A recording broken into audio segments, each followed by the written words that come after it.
Chapter 11. The things I remember about coming to Santa Teresa are mostly just snippets of a long journey I thought would never end. I remember an empty stomach and sore feet and being impossibly tired most of the time. I remember Adelina begging for change, for food, remember the seasickness and the vomiting it caused. I remember disgusted looks from passers-by. I remember every time we changed names.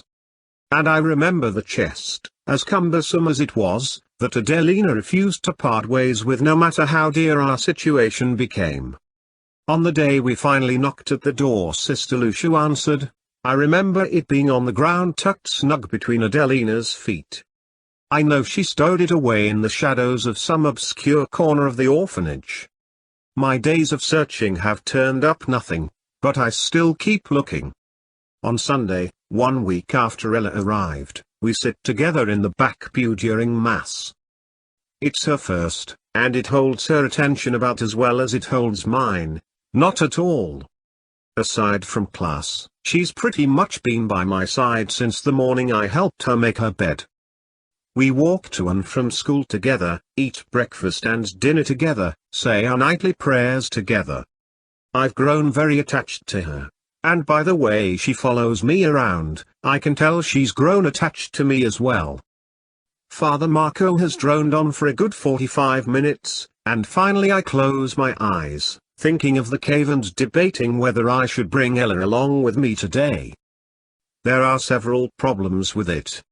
First, there's zero light inside, and there's no way Ella will be able to see through the dark in the way that I can. Second, the snow has yet to melt, and I'm not sure she'd be able to make the trek through it. But most of all, I worry that bringing her would be putting her in harm's way. The Mogadorians could arrive at any moment, and Ella would be defenseless. But even with these obstacles and concerns, I'm eager to take her along anyway. I want to show her my paintings. On Tuesday, minutes before we were to depart for school, I had found Ella hunched over on her bed. Still chewing on a breakfast biscuit, I looked over her shoulder to see her furiously shading a perfect drawing of our sleeping quarters.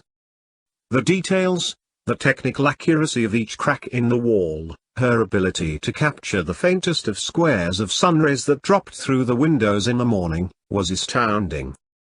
It was as if I was looking at a black and white photograph. Ella. I had blurted. She had flipped the paper over, trapping it against her schoolbook with her tiny smudged hands. She knew it was me but didn't turn around. Where did you learn how to do that? I'd whispered. How did you learn to draw so well? My father, she whispered back, keeping the drawing turned over. He was an artist. So was my mother. I'd sat down on her bed. And here I thought I was a pretty good painter. My father was an incredible painter, she'd said plainly. Before I could ask her more questions, we had been interrupted and then ushered out of the room by Sister Carmela. That night I'd found Ella's drawing under my pillow. It's the best present I've ever received. Sitting in Mass, I think that maybe she can help me with my cave paintings. Surely I can find a flashlight or lantern somewhere here to take with us. And then my thoughts are interrupted by a fit of giggles beside me. I open my eyes and look over. Ella's found a red and black furry caterpillar that's in the process of crawling up her arm. I bring my finger to my lips in a sign of silence. It stops her for a brief moment, but then the caterpillar climbs higher and she begins giggling again. Her face turns red while trying not to laugh, but the fact that she's trying to stifle it only makes it that much harder. And then she can't help herself and a string of laughs escape. Every head snaps around to see what's happening, and Father Marco stops his sermon in mid-sentence. I snatch the caterpillar from Ella's arm and sit upright, staring back at those staring at us. Ella stops laughing. Slowly the heads turn back around and Father Marco, clearly flustered at having lost his spot, resumes his sermon. I sit with my hand around the caterpillar. It tries wriggling free. After a minute I open my fist, and the sudden movement causes the furry little thing to curl into a ball. Ella raises her eyebrows and cups her hands together, and I place the caterpillar in them. She sits there smiling down at it. I scan the front row. I'm not at all surprised to see Sister Dora glaring sternly in my direction. She shakes her head before turning back to Father Marco. I lean over to Ella. When prayer ends, I whisper into her ear, "We have to get out of here as fast as we can. And keep away from Sister Dora." Before Mass I'd fixed Ella's hair into a tight braid, and now, gazing up at me with her big, brown eyes, it looks as though the heavy braid is weighing her head back. Am I in trouble? We should be okay, I tell her. But just in case, we'll rush out of here before Sister Dora can catch up to us. Got it? Got it, she says. But we don't get the chance. When there are just a few minutes left, Sister Dora stands and casually strolls to the back, and then stands waiting at the door a few steps away. When my eyes reopen as the final prayer ends with the sign of the cross, Sister Dora places a hand on my left shoulder. "Come with me, please," she says to Ella, reaching across me to grab her by the wrist. "What are you doing?" I say. Sister Dora pulls Ella past me. "It's none of your business, Marina." "Marina," Ella pleads. As she's being dragged away, Ella looks back at me with scared eyes. I panic and rush to the front of the church where Adelina is standing, talking with a lady from town. Sister Dora just grabbed Ella and pulled her away, I quickly say, interrupting her. "You have to make her stop, Adelina." She looks incredulously at me. "I will do no such thing. And it's Sister Adelina." "If you'll excuse me, Marina, I was in the middle of a conversation," she says. I shake my head at her. Tears form in my eyes. Adelina doesn't remember what it feels like to ask for help and not receive it. I turn and run from the room and up the winding staircase to the church offices. To the left, at the end of the hall, the only door closed is the one leading to Sister Lucia's office. I race towards it, trying to decide what I should do. Should I knock? Should I kick straight through it? But I don't get the chance to do either. When I'm within reaching distance of the knob, I hear the crack of the paddle, followed instantly by a scream. I'm frozen in shock. Ella cries on the other side of the door, and a second later the door is opened by Sister Dora. "What are you doing here?" she snaps at me. "I came to see Sister Lucia," I lie. "She's not here, and you're due in the kitchen." "Go on," she says, shooing me the way I came. "I'm headed there myself." "Is she okay?" "Marina, it's none of your concern," she says, and then grabs me by the bicep, spins me around, and gives me a shove. "Go," she orders. I move away from the office, hating the fear that runs through me every time confrontation stares me in the face. It's always been that way, with the sisters, with Gabriela Garcia, with Benito on the dock. I get the same feeling, the same nervousness that quickly segues to dread, that always causes me to walk away. "Walk faster!" Sister Dora barks, following me down the staircase and towards the kitchen where Elfestin duties await. "I have to use the restroom," I say before we reach the kitchen, which is a lie. I want to make sure Ella's okay. "Fine. But you better make it fast. I'm timing you." "I will." I duck around the corner and wait 30 seconds to make sure she's gone. Then I rush back the way we came, up the staircase, down the hall. The office door is slightly ajar and I walk through it. The interior is dark, somber. A layer of dust covers the shelves that line the walls, upon which sit ancient books. The only light enters through a dirty stained glass window. "Ella?" I say, for some reason thinking she might be hiding. No answer. I walk away and poke my head in the rooms situated off the main hallway, all of which are empty. I call her name as I go. At the hall's opposite end is the sisters' sleeping quarters. There's no sign of her in there either. I go back down the stairs. The crowd has made its way to the cafeteria. I walk to the nave looking around for Ella. She's not in there, nor is she in either of the two sleeping rooms, nor the computer room, nor any of the storage rooms. By the time I've looked in most places I can think to check, a half hour has passed and I know I'll be in trouble if I go to the cafeteria. Instead I hurry out of my Sunday clothes, pull my coat off its hook, swipe the blanket from my bed, and dash outside. I trudge through the snow away from town, unable to push the sound of the paddles crack and Ella's scream from my mind. I'm also unable to forgive Adelina's scorn towards me. My whole body tense, I focus my energy on some of the large rocks I pass, using telekinesis to lift and hurl them against the mountainside. It's a great way to blow off steam. The snow surface has hardened, creating a thin layer of ice that crunches underfoot, but it doesn't keep the rocks from skidding downhill. I'm so mad I could let them go, careening towards town, but I stop them in their tracks. My gripe isn't with the town but rather its namesake, and those who live within it. I pass the Camel's Back, half a kilometer to go.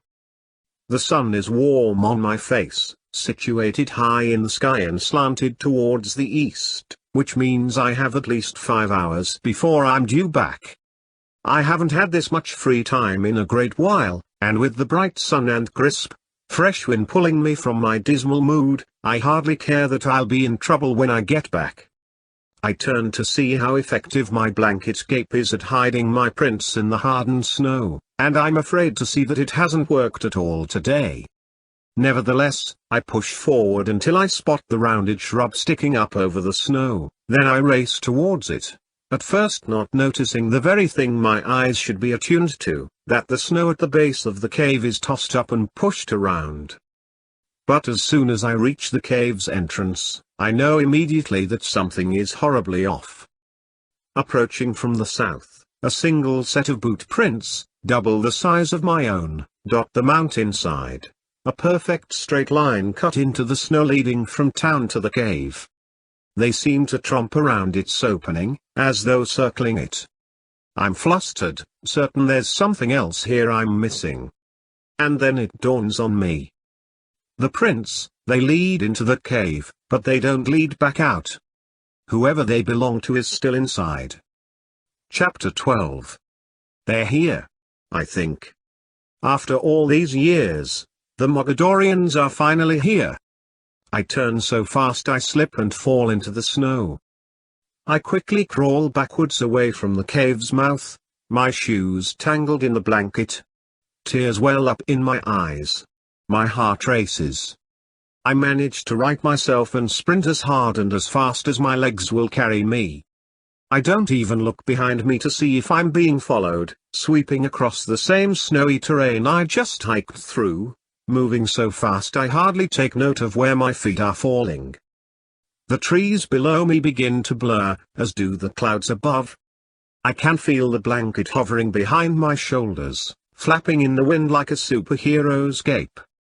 I trip once and slide across the ground, but immediately scramble to my feet and sprint onward, jumping straight over the Camel's Back, again crashing when I land. And then I finally dash past the birch trees and make it back to the convent. The hike that took nearly 25 minutes, the sprint back took less than 5. Like the ability to breathe underwater, the legacy of superspeed presents itself when I need it to. I untie the blanket from around my neck, burst through the double doors, and hear the lunchtime clatter coming from the dining room. I hurry up the winding staircase and down the narrow hall, knowing it's Adelina's turn to take Sunday off. I enter the open room where the sisters sleep. Adelina sits regally in one of the 2 high-back chairs, Bible in her lap. She closes it when she sees me coming. "Why aren't you at lunch?" she asks. "I think they're here," I say, out of breath, my hands violently shaking. I bend over and rest them on my knees. Who? You know who? I yell. Then, between my closed teeth, Mogadorians. Her eyes narrow in disbelief. Where? I went to the cave. What cave? She interrupts. Who cares what cave? There was a set of boot prints outside of it, huge boot prints. Slow down, Marina. Boot prints outside of a cave? Yes, I say. She smirks, and I instantly realize coming to her was a mistake. I should have known she wouldn't believe me, and I can't help feeling foolish and vulnerable standing in front of her. I straighten. I don't know what to do with my hands. I want to know where my chest is, I say, not exactly in a confident voice, but not in a timid one either. What chest? You know exactly what chest. What makes you think I held on to that old thing? She asks calmly.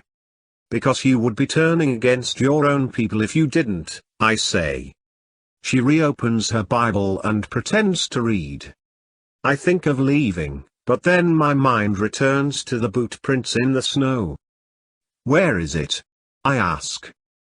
She continues to ignore me, so I reach out with my mind and feel the contours of the book, its thin, dusty pages, its rough-hewn cover. I snap the book shut. Adelina jumps. Tell me where it is. How dare you? Who do you think you are? I'm a member of the Guard, and the fate of the entire race of Lorieans depends on my survival, Adelina. How could you turn your back on them? How could you turn your back on the humans, too? John Smith, who I believe is a member of the Guard, is on the run in the United States, and when he was pulled over recently he was able to move the officer without touching him. Just like I can do. Like I just did with your book. Don't you see what's happening, Adelina? If we don't start helping, not only will Lorien be lost forever, but so will Earth and this stupid orphanage and stupid town. How dare you call this place stupid? Adelina steps towards me with clenched fists. This is the only place that let us in, Marina. It's the only reason we're still alive. What did the Lorik do for us? They pushed us onto a ship for a year, and then they pushed us out onto a cruel planet without any kind of plan or any instructions other than to stay hidden and train. Train for what? To defeat the Mogadorians. To take back Lorien. I shake my head. The others are probably out there right now, battling, figuring out how to come together and how to get us home, while we're stuck in this prison doing nothing. I'm living my life with purpose, helping the human race with my prayers and service. And you should be, too. Your sole purpose on Earth was to help me. You're alive, aren't you? Only in the literal sense of the word, Adelina. She sits back in her chair and opens the Bible on her lap. Lorien is dead and buried, Marina. What does it matter? Lorien isn't dead, it's hibernating. You said so yourself. And the point is, we're not dead. She swallows hard. A death sentence has been handed down to us all, she says, and her voice slightly cracks. Then, in a much softer tone, she says, our lives were doomed from the beginning. We should do good while we are here, so we may have a good afterlife. How can you say that? Because that's the reality. We're the last of a dying race, and soon we'll be gone, too. And may God help us when that time comes. I shake my head at her. I have no interest in talking about God. Where is my chest? In this room? I walk around the room, casting my gaze along the ceiling's edges, and then I crouch and peer beneath a few of the beds. Even if you had it, you can't open it without me, she says. You know that. She's right. If I'm to believe what she told me years before, When I could still trust the things she said, then I can't open it without her. The futility of it hits me all at once. The boot prints in the snow, John Smith on the run, the sheer and utter claustrophobia of Santa Teresa, and Adelina, my Sapan, meant to help and assist in developing my legacies, who has given up on our mission. She doesn't even know what legacies of mine have developed. I have the ability to see in the dark, breathe underwater, to run at super speeds, to move things with my mind, and the means to bring plants back from the brink of death.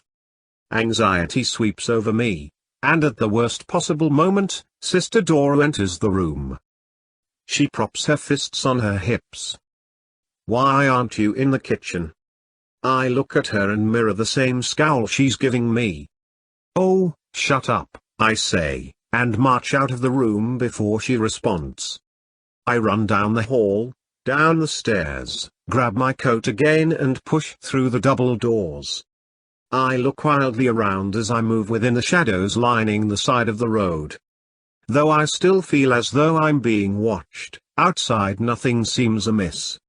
I race down the hill without letting my guard down, and when I reach the cafe, I enter because it's the only place open.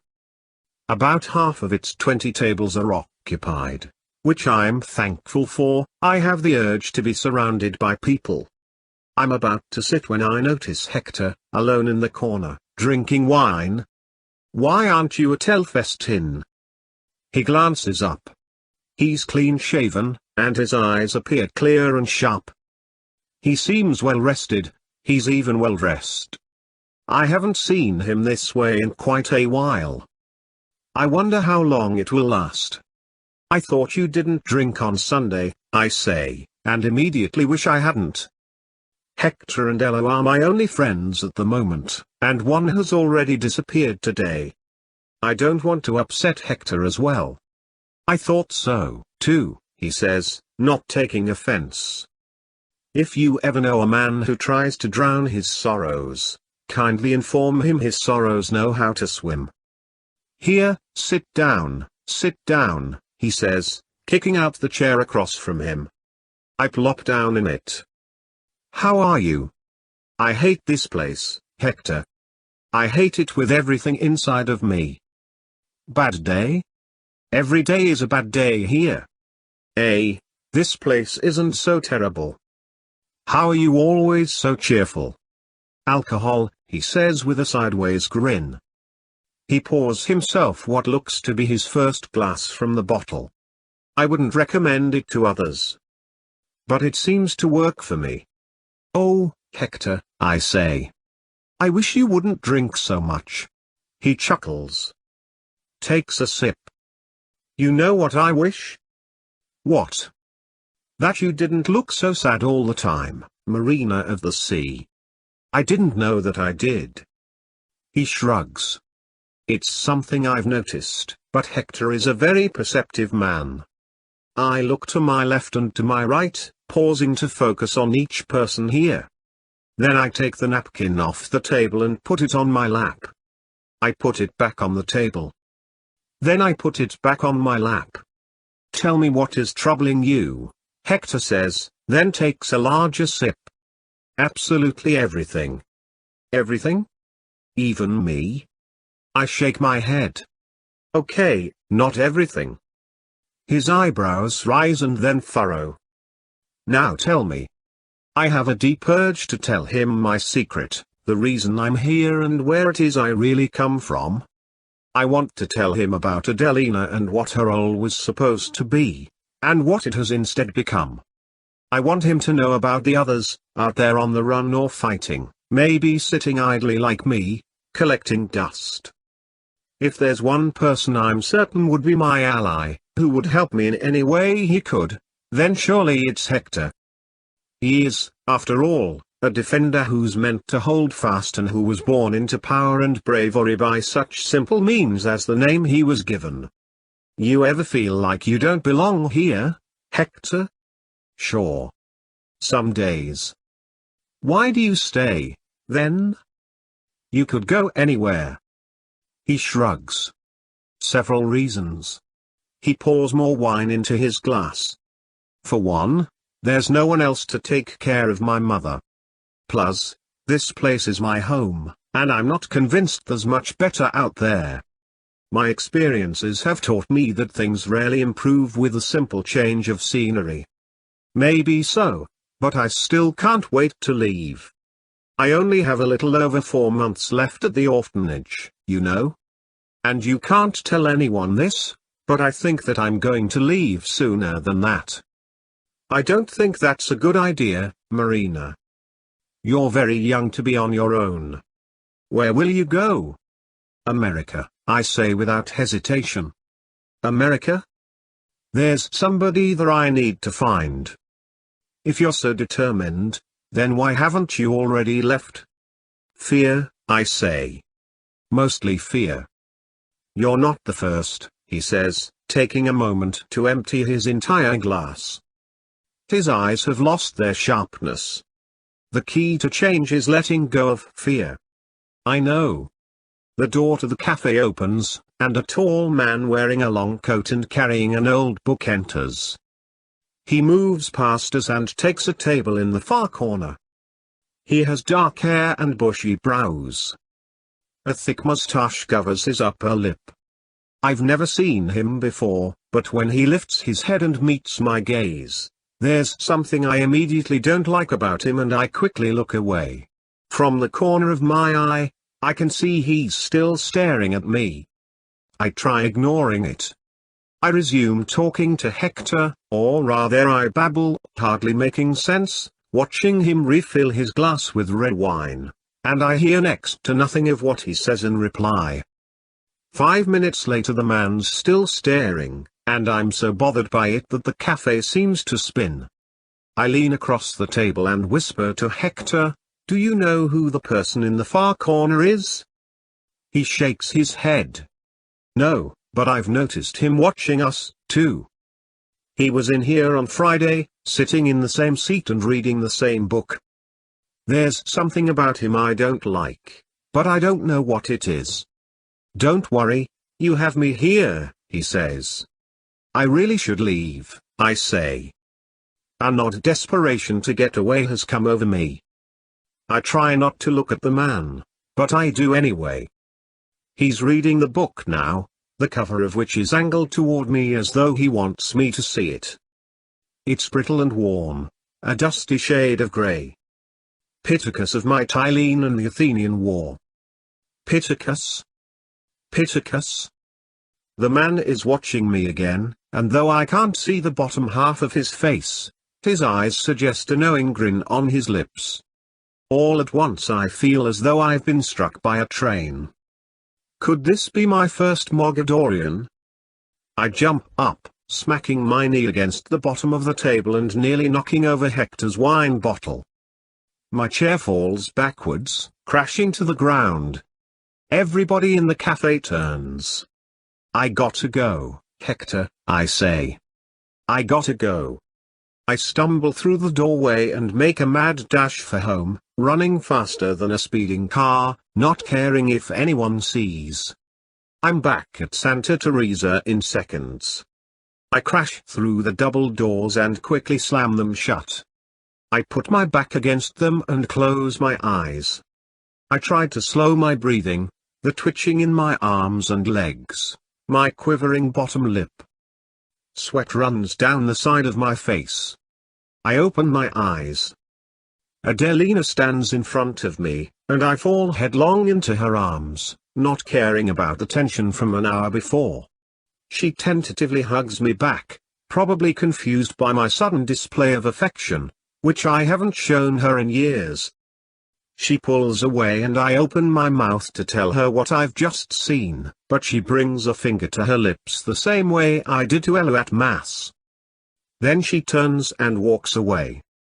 That night, after dinner and before prayers, I stand at the bedroom window gazing out as darkness falls, scanning the landscape for anything suspicious. "Marina? What are you doing?" I turn around.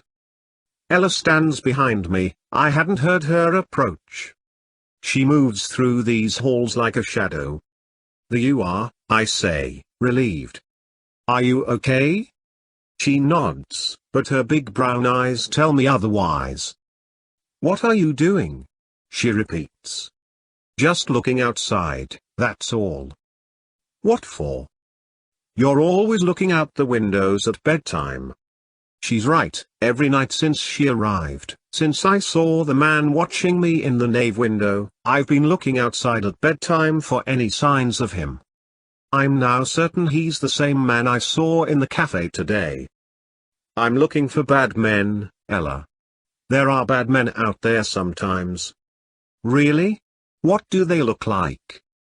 It's hard to say, I reply. I think they're very tall, and they're usually very dark and mean-looking. And some might even be muscular, like this, I add, doing my best bodybuilder pose. Ella giggles, going to the window. She stands on her tippy toes and pulls herself up to see out. It's been several hours since I was in the cafe, and I've managed to calm down a bit. I place my index finger on the foggy window and trace a figure onto it with 2 quick squeaks. That's the number 3, Ella says. That's right, kiddo. I bet you can do better than that, huh? She smiles, sticks her finger onto the bottom of the window, and soon there is the beginning of a beautiful farmhouse and backyard barn. I watch as my number 3 is absorbed by Ella's perfect silo. 3 is the only reason I was allowed to leave that cafe today. It's the distance from John Smith to myself. I'm now absolutely convinced that he is number 4 by the way he is being hunted, just as I'm convinced the man at the cafe was a Mogadorian. This town is so small I rarely see someone I don't recognize, and his book, Pittacus of Mytilene and the Athenian War, plus his constant stare, are no coincidence. The name Pittacus is one I've heard since childhood, since long before we made it to Santa Teresa. My number 7. It's my only refuge now, my greatest defense.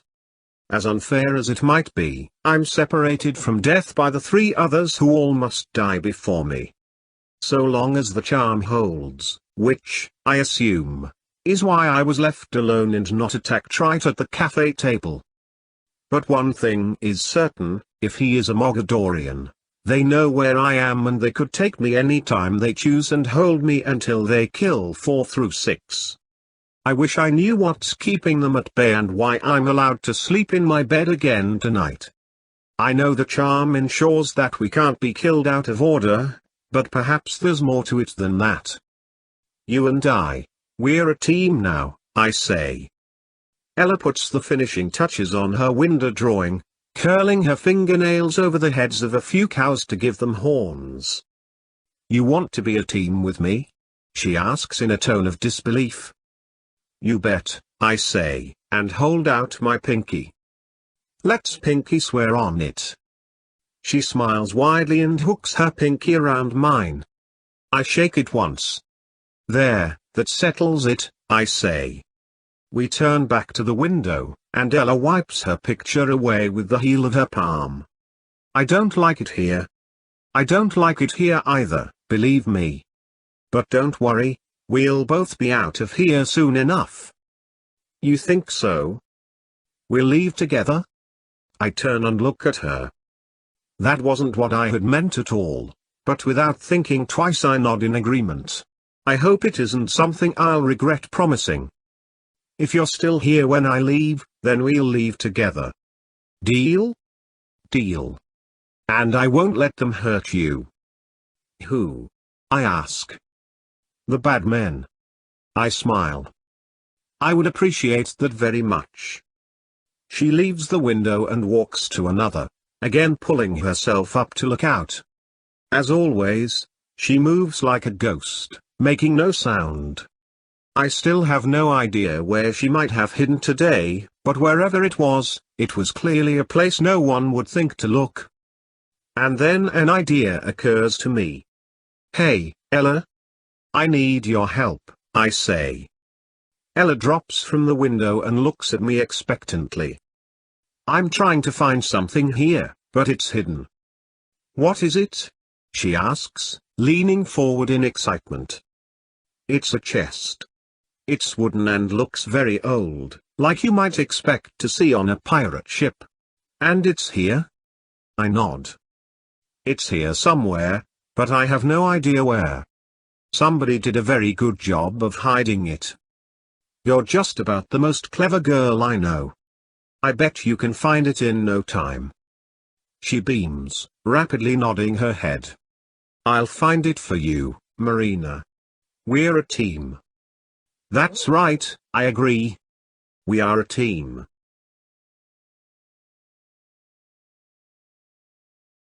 Chapter 13. Six drives our charcoal-colored SUV, which we saw for sale in a yard 2 miles down the road for $1,500, into town to buy groceries.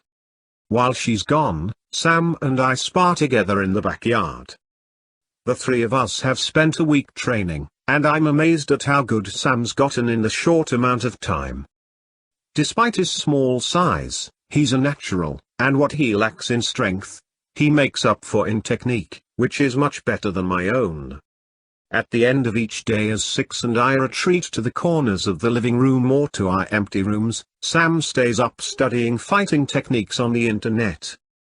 What Six learned from Katerina and I learned from Henri is a method of combat that loosely resembles a blend of jujitsu, taekwondo, karate and bojika here on Earth, a system designed to be committed to muscle memory, including grappling, blocks, fluid body movements, joint manipulation and strikes to vital points of a person's central nervous system.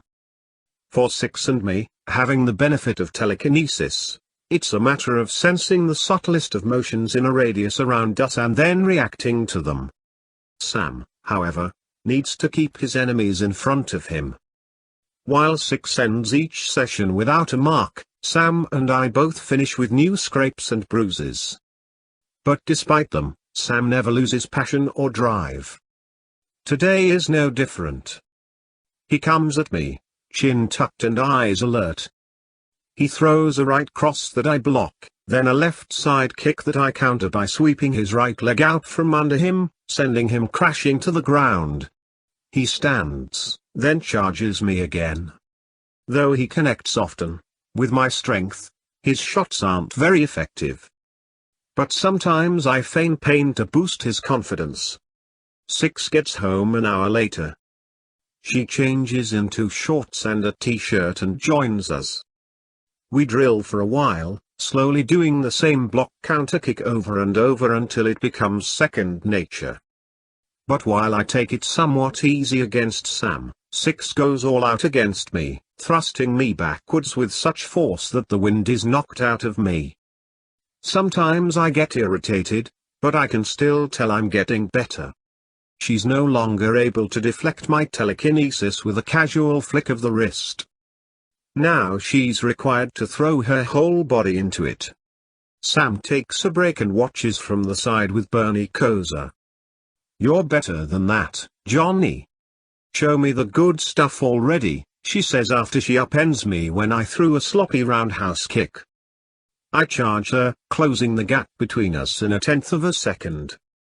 I throw a left hook but Six blocks it, taking hold of my bicep and using my momentum to toss me over her head. I brace myself for a painful landing, but she doesn't let go of my arm, instead twisting me back over her shoulder so my feet hit the ground. She wraps her arms around my arms, my back is smashed against her chest. She sticks her face against mine and playfully kisses me on the cheek. Before I can react, she kicks the back of my knees and my butt hits the grass. My arms are swept out from under me and I'm flat on my back. Six easily pins me, and she's so close I can count the hairs on her brow. Butterflies flood my stomach. Okay, Sam finally interrupts. I think you got him pretty good. You can let him up now. Six's smile widens, and mine does, too. We stay that way for a second longer before she leans back and hefts me up by my shoulders. My turn with Six, Sam says. I take a deep breath, then shake my arms to rid them of their jitters. "She's all yours," I say, making a beeline towards the house. "John?" Six says just as I reach the back door. I turn, trying to tamp down a strange fluttery sensation at the sight of her. "Yeah? We've been in this house for a week now. I think it's time to lose whatever sentimentality or fear you've been holding on to." For a second, after what just happened, I think she's talking about Sarah. "The chest," she says. "I know," I say, and I enter the house, sliding the door behind me. I go to my room and pace, taking deep breaths, trying to figure out what just happened out in the yard. I go to the bathroom and splash cold water on my face. I stare into the mirror. Sarah would kill me if she caught me looking at Six like that. I tell myself again that I have nothing to worry about because Laurie Eames loved one person for life. If Sarah is my one love, then Six is simply a crush. Back in my room I lie on my back, fold my hands across my stomach, and close my eyes.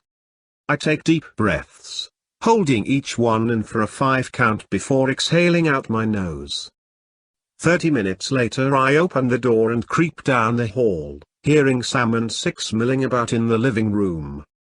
The only place I could find to hide my chest in the house was in the utility closet, on top of the hot water heater. I struggle getting it out, making as little noise as possible.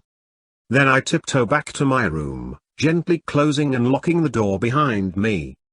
Six is right. It's time. No more waiting. I grab hold of the lock.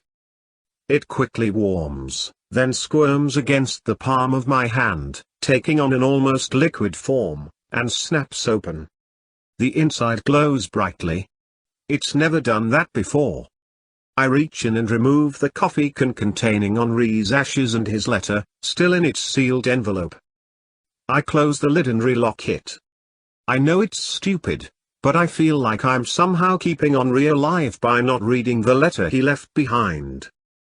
Once the chest is open, and once the letter is read, he'll have nothing left to tell me, nothing left to teach, and then he'll become nothing more than a memory. I'm not ready for it yet. I open the closet where my clothes sit in a pile, and I bury the coffee can and letter under them. Then I grab the chest and leave the room, hovering in the hallway to listen to Sam and Six streaming a show online called Ancient Aliens. Sam is asking Six about all the alien theories he knows and Six quickly confirms or denies them based on the teachings of Katerina. Sam furiously scribbles answers on his legal pad, which then breeds more questions that Six patiently answers or shrugs her shoulders at. Sam eats it up, drawing parallels to what he already knows. The pyramids of Giza?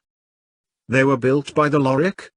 Partly us, but mostly the Mogadorians. What about the Great Wall of China? Humans. Roswell, New Mexico? You know, I've asked Katerina that once and she had no idea. So I don't know either. Wait, how long have the Mogadorians been coming here? Almost as long as we have, she says. So, this war between you two, is it new? Not necessarily. What I know is that both sides have traveled to Earth for thousands of years, sometimes we were here at the same time, and from what I understand, much of it was spent on friendly terms. But then something happened that ruined the relationship, and the Mogadorians left for a very long time.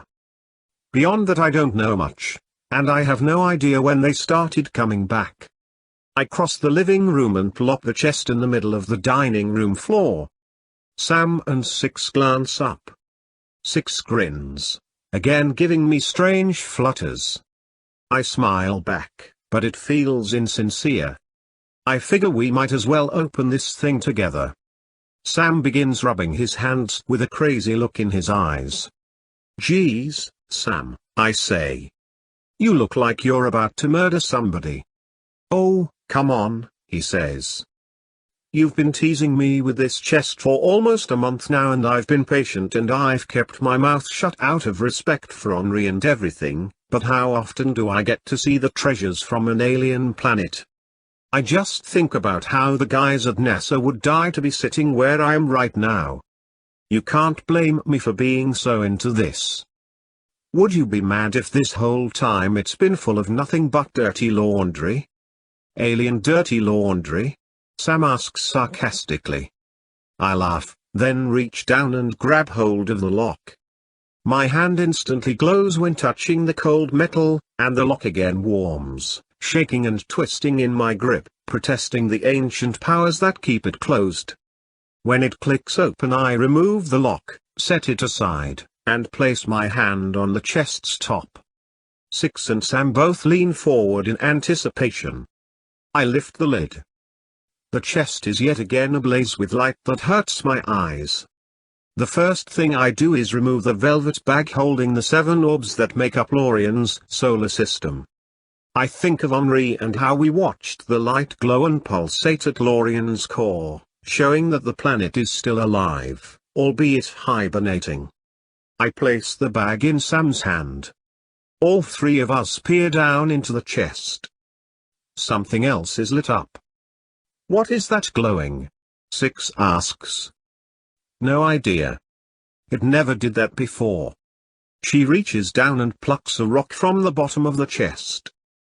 It's a perfectly round crystal no bigger than a ping-pong ball, and when she touches it, the light brightens even more. And then it fades, and begins to slowly pulse.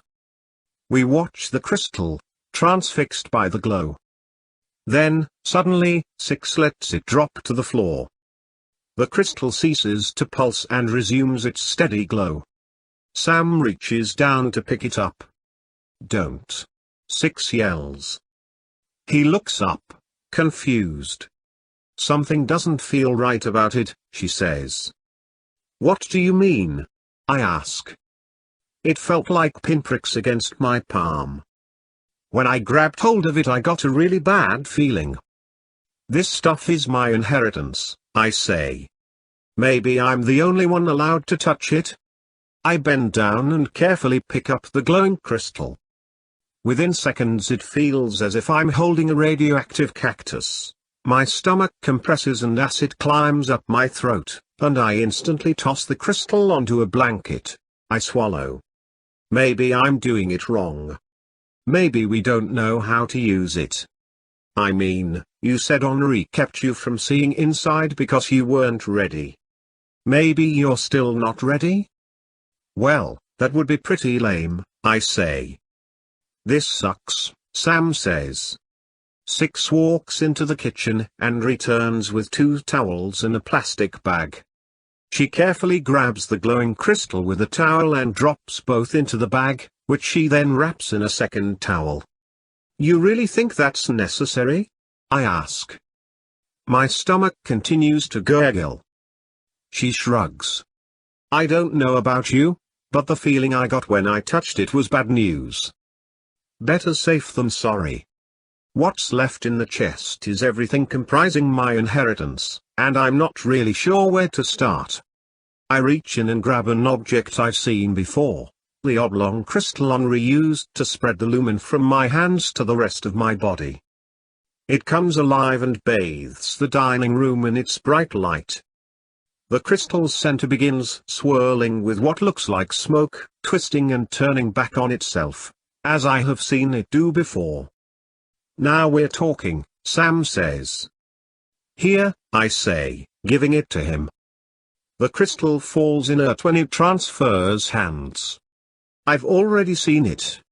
Also inside the chest are a few smaller crystals, a black diamond, a collection of brittle leaves bound with twine, and a star-shaped talisman the same pale blue as the pendant around my neck, which tells me it's laurelite, the rarest gem found only at Lorien's core. There's also a bright red oval bracelet and an amber-colored stone in the shape of a raindrop. What do you think that is? Sam asks, pointing to a flat, circular stone the same milky white color as a pearl that's stuck in the corner.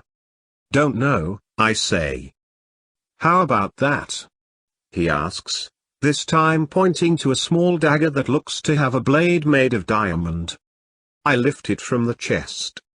The handle fits snug in my hand as though it was made for it, and I suppose it was. The blade isn't more than 4 inches long, and just by seeing the way the light glints along its edge, I can tell it's far sharper than any razor one might find on Earth. What about that thing? Sam asks again, pointing to something else, and I have no doubt he'll ask the same question over and over until he's inquired about every object inside. Here, I say, setting the dagger down and removing the 7 orbs in an effort to keep him occupied. Check this out. I blow on them, and tiny lights flicker across their surfaces.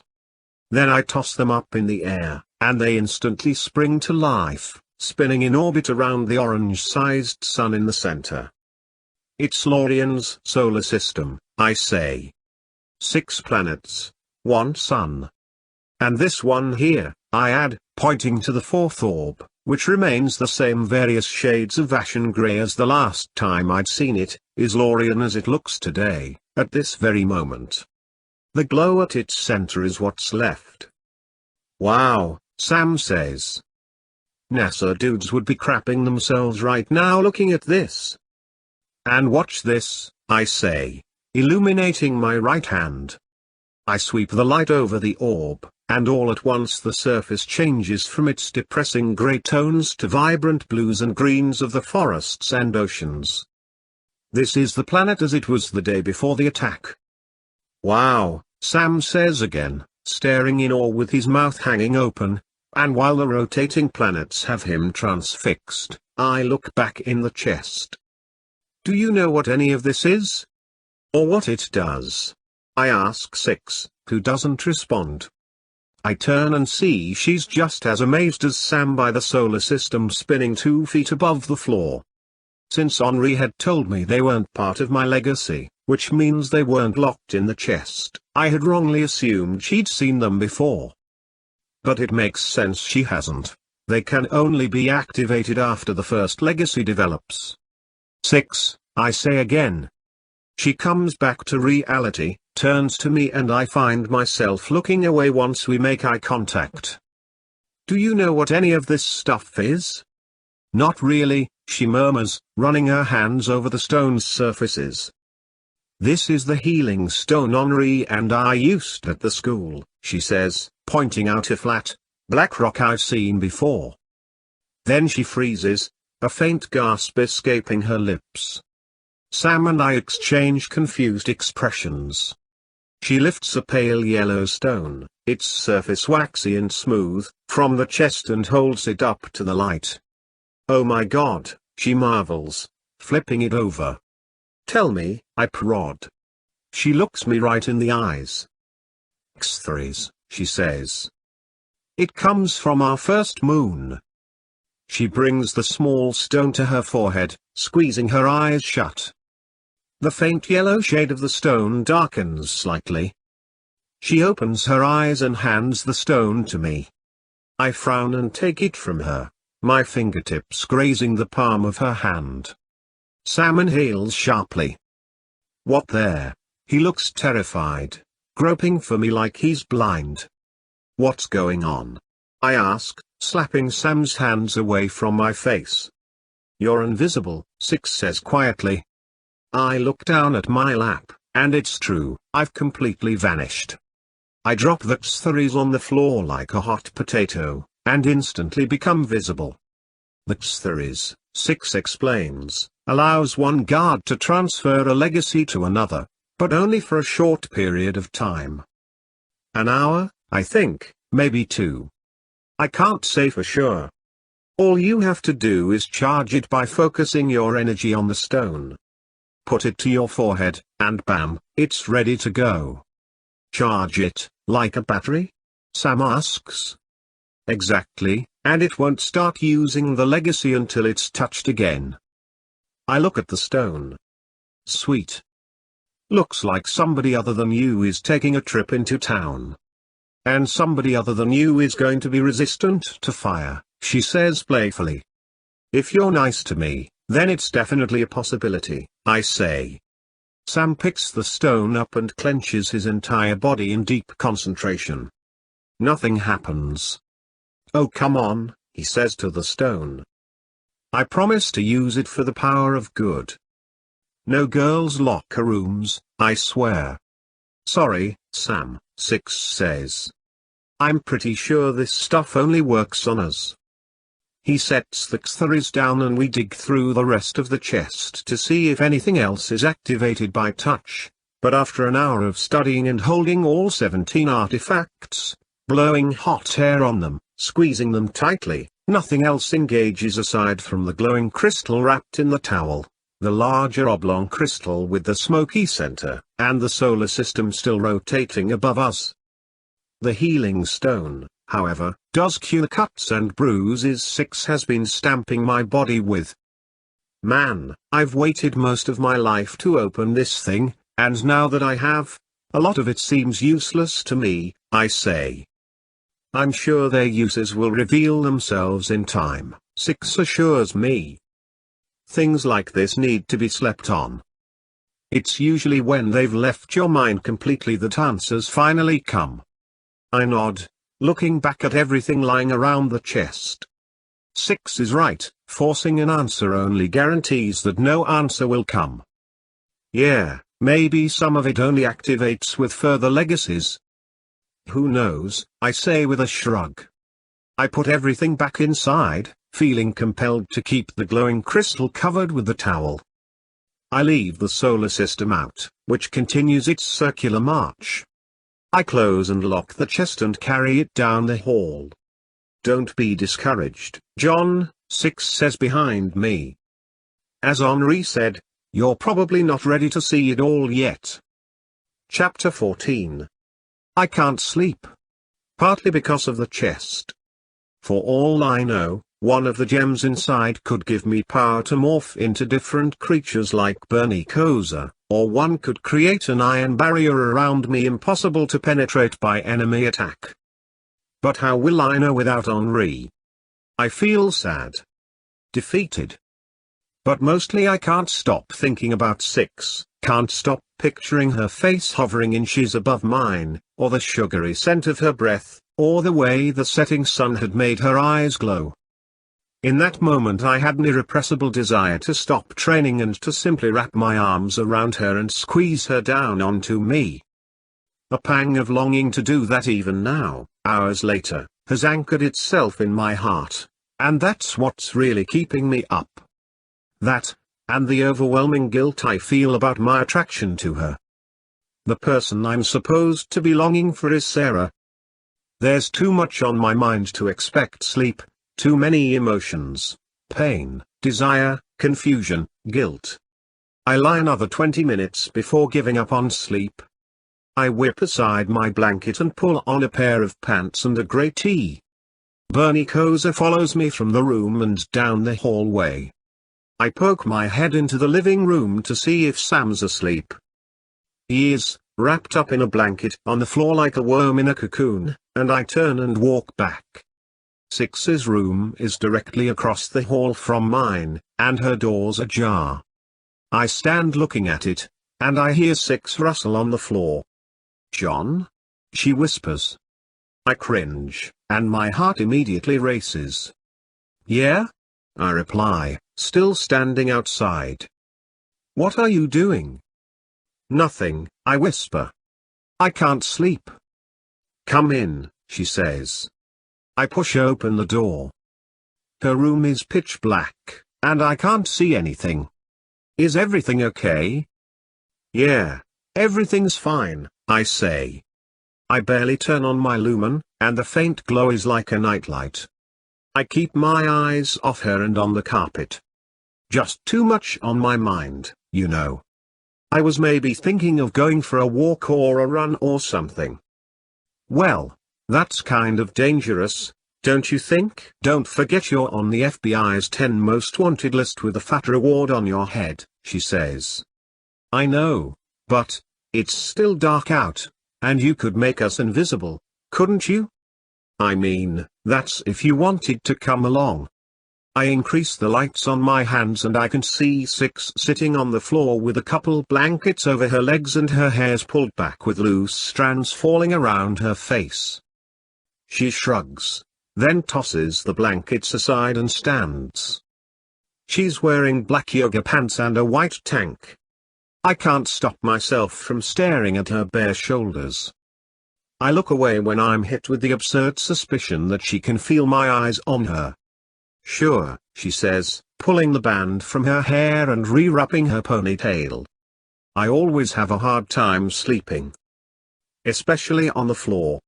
"I hear that," I say. "Do you think we'll wake up Sam, though?" I shake my head. She responds with a shoulder shrug and lifts her hand. I take it immediately. Six disappears, but my hand still glows and I can see her foot imprints in the carpet. Then I extinguish my hand and we tiptoe from the room and down the hallway. Bernie Koza follows, and when we reach the living room, Sam lifts his head from the floor and stares right at us. Six and I stop, and I hold my breath to remain silent. I think about Sam's obvious crush on Six and how he'd be devastated if he saw us holding hands. "Hey, Bernie," he says groggily, then drops his head and rolls over with his back facing us. We remain silent for a few seconds, and then Six leads us across the living room and into the kitchen to leave through the back door. The night is warm, and filled with the sounds of crickets and swaying palm fronds. I inhale deeply as Six and I walk hand in hand. I find it odd that Six's hand seems so small and delicate in mine, despite her amazing physical strength. I love the way it feels. Bernie Koza races through the heavy brush lining the gravel drive while Six and I stroll silently down its center. It dead ends into a narrow road and we turn left. "I can't stop thinking about what you went through," I finally say, but what I would rather tell her is that I can't stop thinking about her. Being held prisoner for half a year, having to witness Katerina being well, you know what I mean. Sometimes I forget it happened. And other times it's all I can think about for days, she replies. "Yeah," I say, drawing out the word. "I don't know, I guess it goes without saying that I miss Henri, and it kills me that he's gone. But after hearing your story I realize how lucky I really am. I mean, I got to say goodbye to him and everything. Plus, he was there while I went through my first legacies. I can't imagine going through that alone like you did. It was really, really hard, that's for sure. I could have used her the day I started to gain my invisibility legacy. I could have used her even more for girl talks when I was growing up. They were pretty much our parents on Earth, right?" "Right," I say. What I find funny is that now that Henri's gone, the things I remember most about him are the things I usually hated.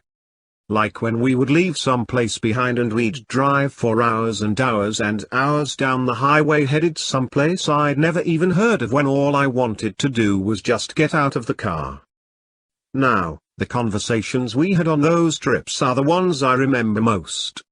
Or when we started training in Ohio, and he made me do the same thing over and over and over again. I hated it so much, you know. But now I can't look back on any of it without smiling. Like one time after my telekinesis finally came, we were training in the snow and he was throwing all these objects so I could learn to deflect them. I had to redirect them back at the source, and he heaved a meat tenderizer really hard at me, and I used its own velocity to whip it back at him, and at the very last second he had to jump headfirst into the snow to keep from being hit, I say, smiling to myself. The pile of snow was actually a snow-covered rose bush with all these thorns. You would not believe the noise he made. Stuff like that I won't ever forget. A car approaches on the side of the road and we scoot off into the ditch until it passes. It whips into a stone driveway of a nearby house, and a man in a black leather jacket jumps out.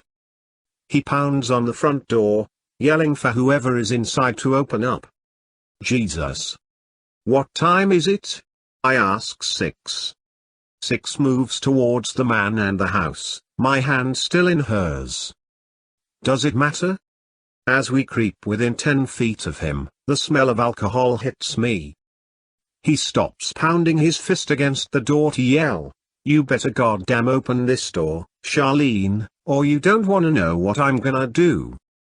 6 sees the revolver in his waistband the same time I do, and she squeezes my hand. "Screw this guy," 6 whispers.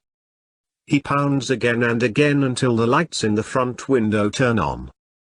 Then, through the door, a woman shouts, "Get out of here. Just get out of here, Tim. Open the door right now." He yells back. "Or else, Charlene. Or else, you hear me?" We're within touching distance of him. I can see the faded tattoo below his left ear is a bald eagle holding a snake in its talons. She yells back, her voice shakier than before, "Just leave me alone, Tim. Why are you here? Why won't you just leave me alone?" He pounds and yells even harder.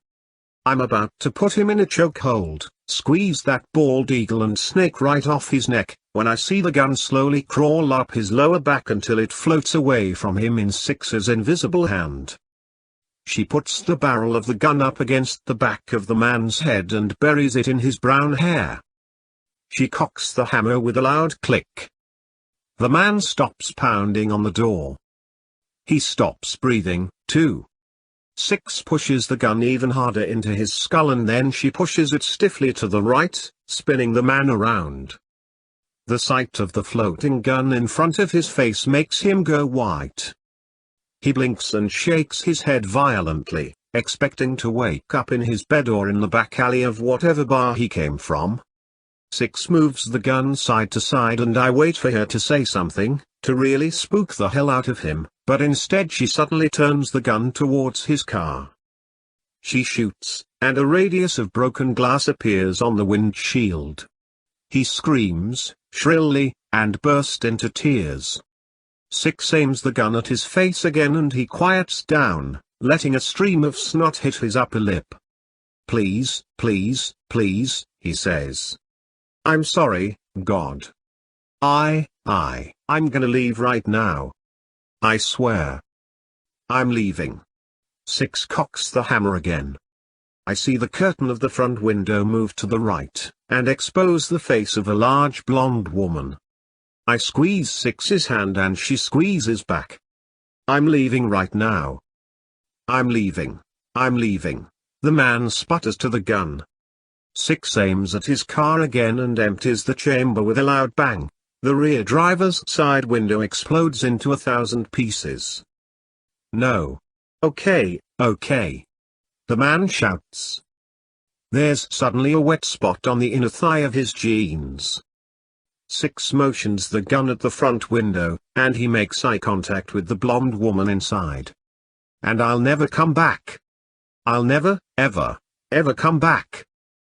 The gun bobs to the left twice, indicating he can leave. The man rips his car door open and dives in.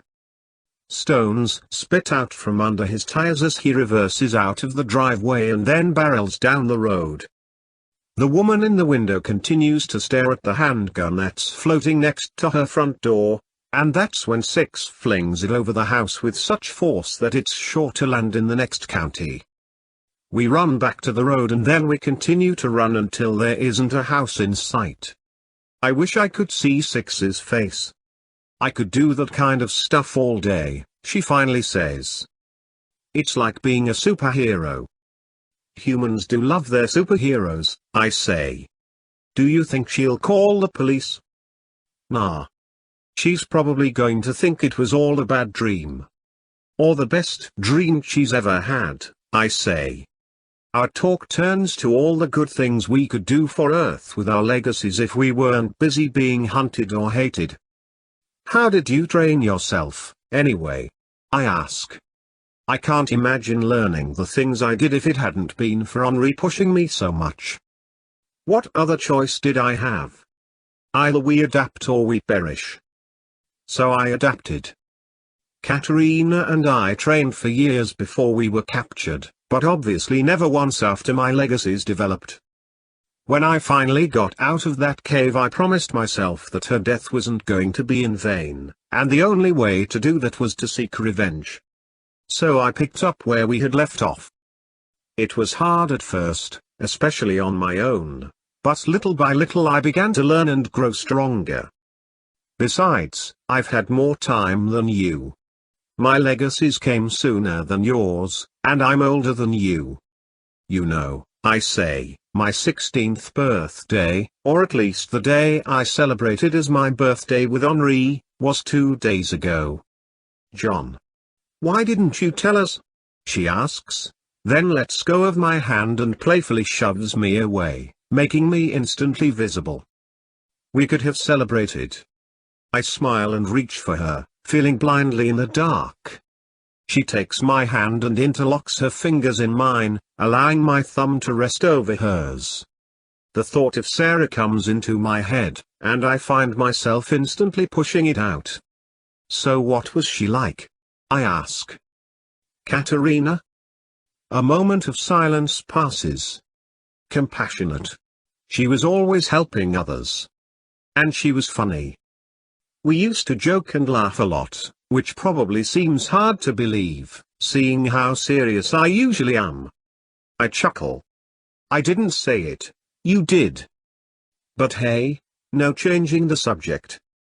Why didn't you say anything about your birthday? I don't know. I actually forgot about it until yesterday, and then it just seemed pointless with everything else going on. It's your birthday, John. It's not pointless.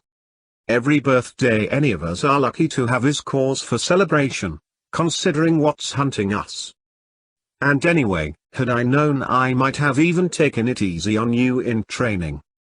Yeah, you must feel terrible beating up a guy like that on his birthday, I say, and then nudge her. She nudges me back.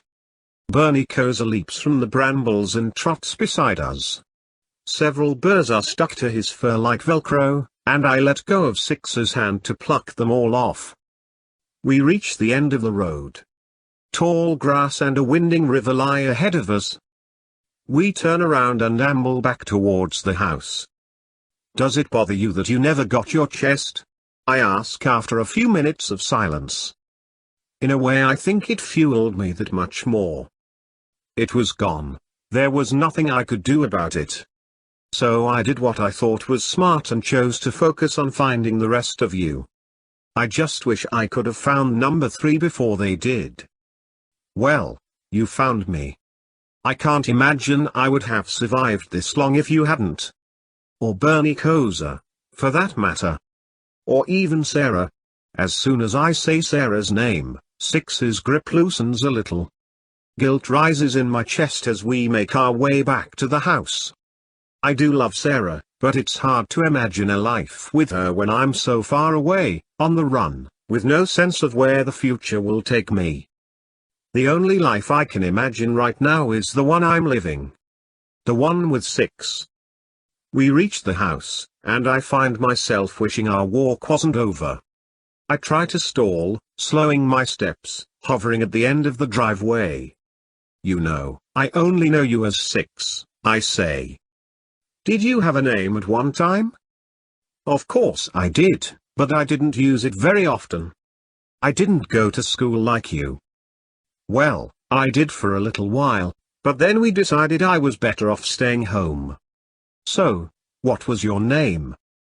Maren Elizabeth. Whoa, really? Why do you sound so surprised? I don't know, Maren Elizabeth seems kind of dainty and feminine. I think I expected you to have something strong and mythic, like Athena, or maybe Xena, you know, like the warrior princess. Or even Storm. Storm would have suited you perfectly. Six laughs, and the sound of it makes me want to pull her to me. Of course I don't, but I want to, and maybe that's what's most telling. I'll have you know, I used to be a little girl who once wore ribbons in her hair. Yeah, what color? Pink. I think I'd pay money to see that. Forget it, you don't have enough. I'll have you know, I say, mimicking the same playful voice she just used. I have a whole chest of rare gems at my disposal. Just point me in the direction of a pawn shop.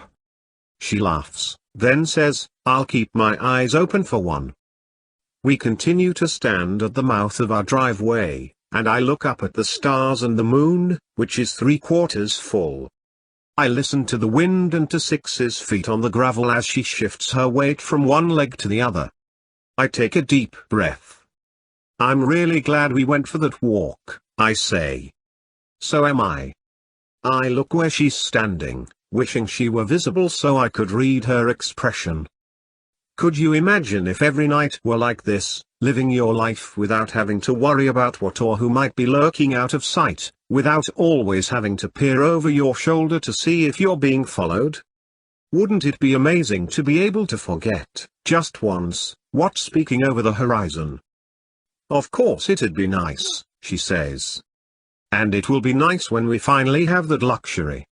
I hate what we have to do. I hate the situation we're in. I wish it were different. I look forlorn in the sky and release her hand. She makes herself visible. I grab her by the shoulders and turn her towards me. Six inhales deeply. Just as I duck my head towards hers, an explosion rocks the back of the house. Six and I scream and tumble to the ground. A plume of fire lifts up over the roof, and flames instantly spread inside. Sam! I yell. From 50 feet away I rip the front windows out. They shatter against the concrete walkway. Smoke comes billowing out.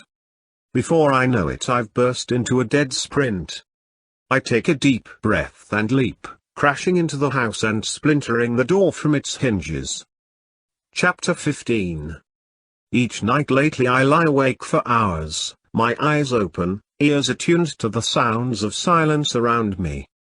Every so often I lift my head when I hear a distant noise, a drop of water hitting the floor, a person shifting in her sleep, and sometimes I crawl from bed and go to the window to be assured there's nothing out there, an obvious attempt to feel some semblance of security, however flimsy it might be. Each night passes with less sleep than the night before. I've grown weak, exhausted to the point of delirium. I have trouble eating. I know worrying doesn't do me any good, but no amount of willing myself to rest or eat does anything to change how I feel. And when I finally do sleep, nothing keeps away the terrible dreams that wake me up again. There's been no sign of the mustached man in the week since I saw him in the cafe, but I can't dismiss the notion that just because I haven't seen him doesn't mean he isn't out there. I keep returning to the same questions. Who was in my cave? Who or what was the mustached man in the cafe? Why was he reading a book with the name Pittacus on the cover? And, most importantly, why did he let me go if he's Mogadorian? None of it makes sense, not even the title of his book. I've turned up nothing other than a brief summary of the plot online. A Greek general given to short, pithy statements defeats an Athenian army when they were on the verge of attacking the city of Mytilene. What does it have to do with anything? The questions of the cave and book aside, I've come to two conclusions. The first is that nothing was done to me because of my number. For the time being, it's keeping me safe, but for how long? The second is that the crowd of people in the cafe kept the Mogadorian from making a move. But from what I know of them, a Mogadorian wouldn't let a few witnesses deter him. I've stopped rushing to and from school ahead of the others and have instead attached myself to their large group. To keep Ella safe, I've stopped walking with her in public. I know it hurts her feelings, but it's for the best. She doesn't deserve to be mixed up in my problems. But there's one thing that has given me a shade of hope in all this. A noticeable change has occurred in Adelina. Worry creases her forehead. There's a nervous twitch to her eyes when she thinks nobody's watching, and they dart from one section of the room to another like a scared, threatened animal, the same way they used to years ago when she still believed. And while we haven't spoken since I fell into her arms after rushing from the cafe, it's these changes in her that have me thinking I might have my £1 back. Darkness. Silence. 15 sleeping bodies. I lift my head and glance across the room. Instead of seeing a small lump in Ella's bed, the covers are thrown aside and her bed is empty. It's the third night in a row I've noticed her missing, and yet I never hear her leave. But I have bigger things to worry about than where she's gone off to. I drop my head on the pillow and glance out the window. A full moon, bright and yellow, hangs just outside. I stare at it for a long time, entranced by the way it hovers there. I take a deep breath and close my eyes. When I reopen them, the moon has turned from bright yellow to blood red and it seems to shimmer, but then I realize it's not the moon I'm staring at, but rather its reflection, shining brightly in the dark waters of some great pool. Steam rises off its surface, and the air reeks of pungent iron. I lift my head again, and only then do I see I'm standing amid a ravaged, bloodied battlefield. Bodies are strewn everywhere, the dead and dying, the aftermath of some war in which there are no survivors. I instinctively bring my hands to my body, feeling for puncture wounds or cuts, but I'm unscathed. That's when I see her, the girl with the grey eyes I've dreamed about, the one I painted on the cave's wall beside John Smith. She lies motionless at the base of the shore. I rush to her. Blood gushes from her side and soaks into the sand and is carried out to sea. Her raven hair clings to her ashen face. She's not breathing, and I'm completely and utterly anguished to know there's not a single thing I can do about it. And then behind me comes a deep, mocking laugh. My eyes close before I slowly turn around to face my enemy. My eyes open and the battlefield disappears. The familiar bed in the darkened room has returned. The moon is normal and bright yellow. I get up and walk to the window. I scan the dark terrain, still and quiet. No sign of the mustached man, or anything else, for that matter. All the snow has melted, and the moon glistens on the wet cobblestones. Is he watching me? I turn away and crawl back into bed. I lie on my back, taking deep breaths to calm myself. My whole body is tense and rigid. I think about the cave and how I haven't been back since the boot prints appeared.